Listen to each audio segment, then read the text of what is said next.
Hello there, and welcome to 10 tips and tricks about bus systems in Factorio. In this video, I did my best to summarize all the things that I have learned and experienced with main bus systems over the last, I don't know how many 100 hours. So, yeah, I really hope this will help you out. So, first off, the very first thing that I want to talk about is you should always have a purpose for your bus, which means you should actually plan on what for what it's meant to be. So, for example, this here is my science bus. It is going into my quite chaotic little science factory here, which brought me through the early and the mid game, and that's what this one is good for. That's why it's quite small. And over here, I have my mall bus, which provides materials for my expansion mall.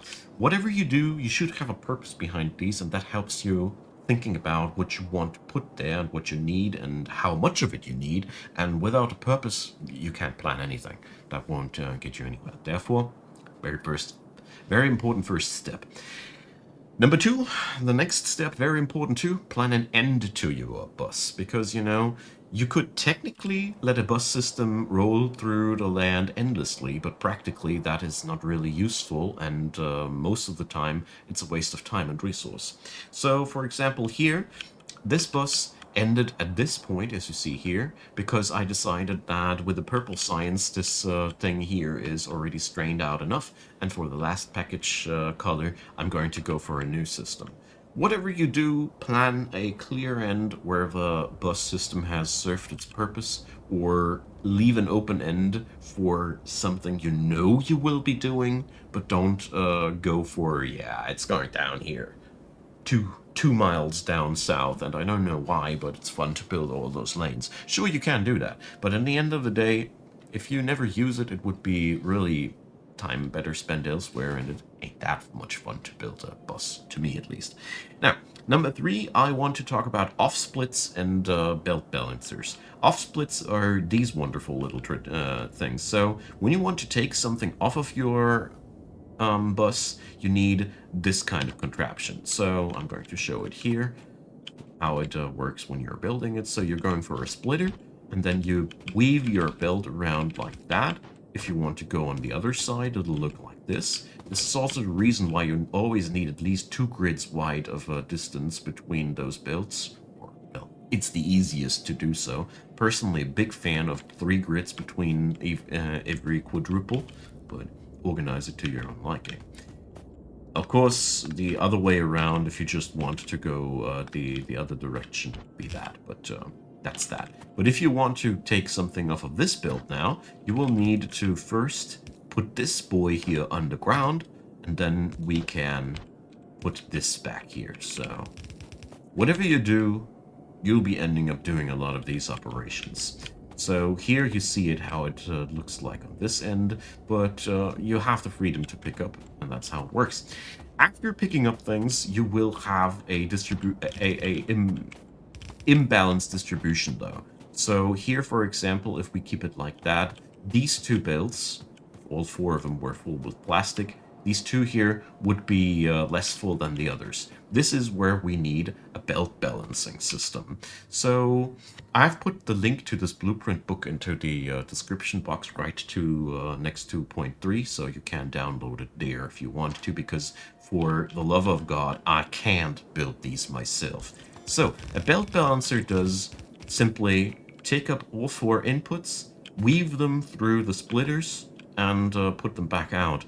What would lead to these 2 guys reinforcing these 2 guys again, so that it is as full as possible afterwards.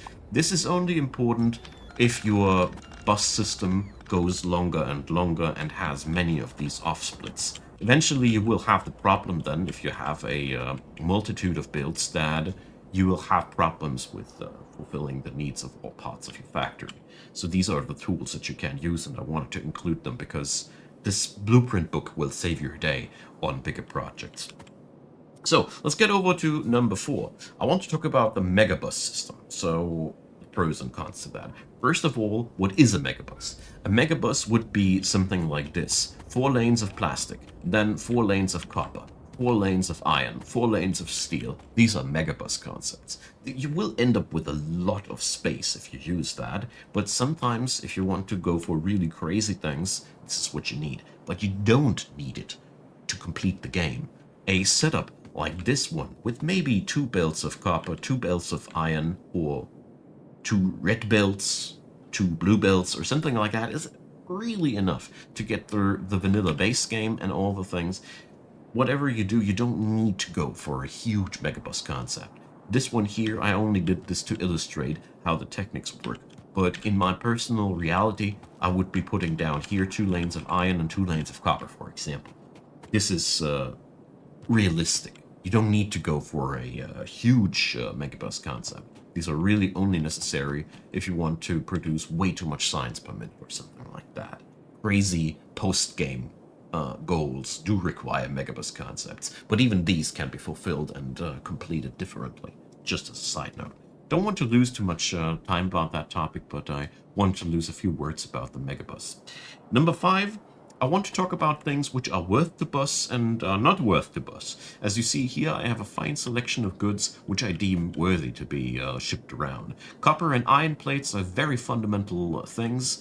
Circuits, you know, it's really good to make them somewhere because you compactify copper and iron together and you can ship them around quite easily then.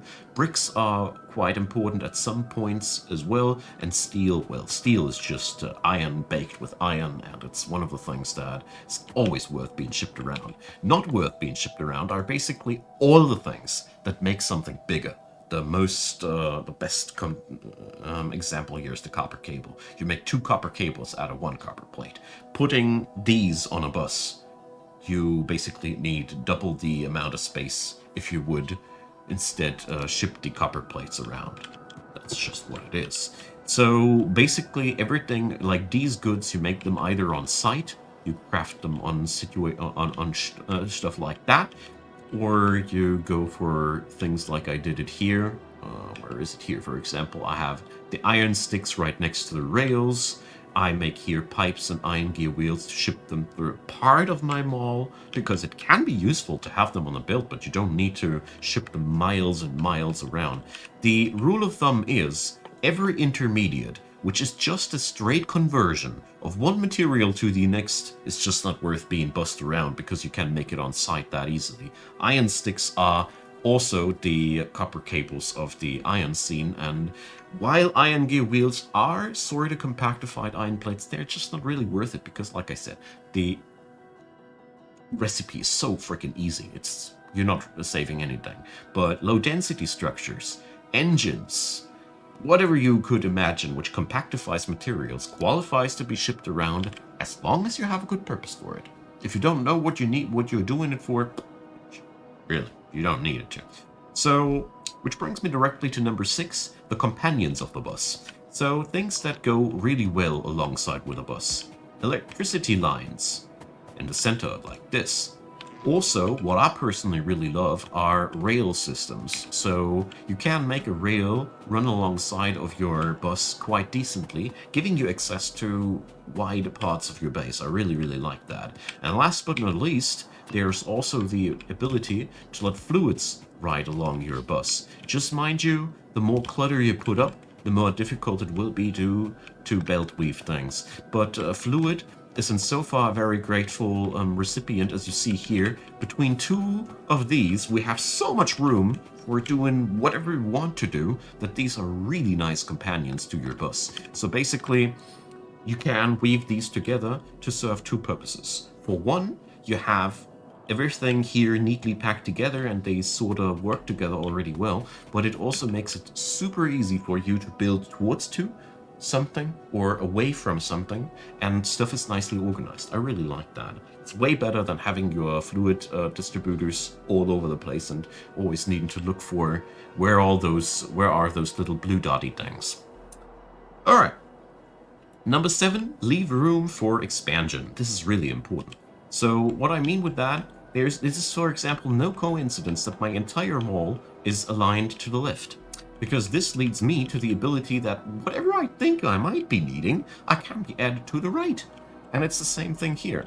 I mean, here I was a little bit limited because here's a little bit of a traffic with my mining ops, but here is still room for expansion. I can also relay my mining belts if I need to, so this would be no problem. Here again, it's a line to the right, and I can safely expand to the left. Make this to your habit. It will make your buses so much more powerful, because the moment you start building left and right, you start being limited what you can still add onto the bus. But I mean, if you know that you're complete, by all means, you can surround that thing. But the expansion, the expandability, I really deem that as a very, very important thing. And I already talked about it before, but I want to stress it out here again. Leave some room between your quadruples of builds, because it's just that handy to have these for all manner of purposes. Number 8, avoid overscoping. I've already talked about this in the Megabus area, but I want to stress it out here again. The thing is, it is so easy in this game to just build another smelter column and another mining colony and yet another smelter column, and then you end up with a huge string of resources that is more bulky and cumbersome to manage than it is handy for you. So what I'm boiling down to is, when you build a bus, try to calculate beforehand, roughly, how much of resource you need. It's a huge difference if you notice that you can do it with one blue belt worth of iron, or you just need, I don't know,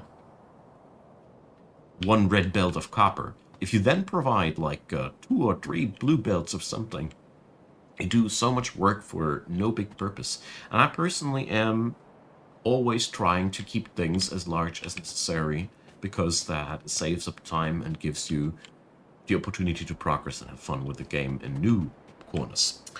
So, number 9, I want to talk about how to work with trains and your bus. So here, for example, I have a system that is very simple. I have a smelting area, which is the back end of your bus. And this smelting area then has, again, attachments to my various train stations. These then provide the material back into my smelter columns. I personally think that train, smelter stack, bus is a pretty strong and easy to pull off layering of your logistics, which basically allows you to long range transport materials into your processing facility, and from the processing facility use then the effective short range transports without using too many builds and without making it too complicated to transport all these things. I personally think this is a really, really nice cooperation between these systems, and I wanted to introduce. And last but not least, I want to talk about, in number 10, about the difference between a main bus and a multi-bus system. The latter is what I personally love to use. So a main bus system is what is running here right now on my system and what I want to change. So with main bus, I mean that all my iron comes from this main source and then gets split here into my mall bus and into my science bus. I personally, wait, so that ain't my science bus. This is my science bus. So we're splitting it here. The product of this one gets split into 2 buses. I personally will set up a own, or I will next set up a own smelter stack and pipe 1 smelter stack into my mall and 1 smelter stack into my science, instead of letting both run over the same bus. The more you manage to connect the smelter stacks directly to their purpose, and the less you let stuff run along a main bus system for no reason at all.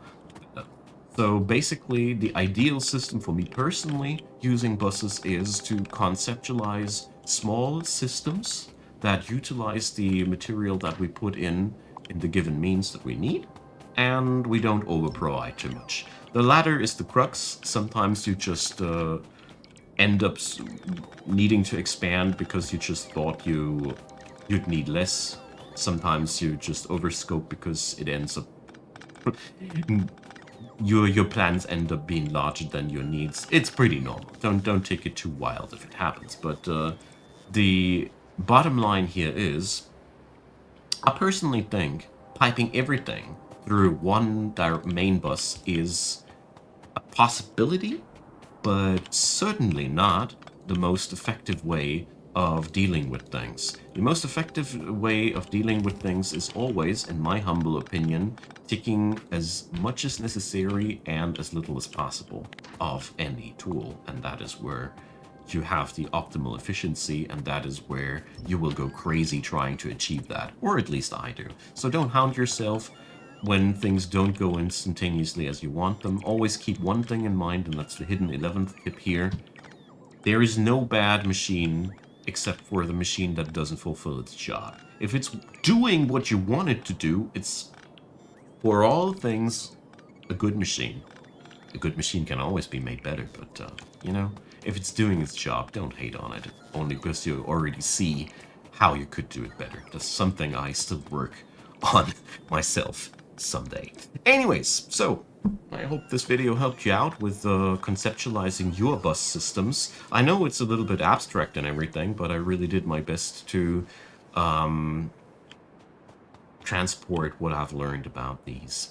Let me know in the comments, leave a thumbs up, leave a subscribe on the channel if you enjoyed the work. Check out also the description box. Feel free to support the channel financially. Many thanks to all of you who do support Icon Gaming.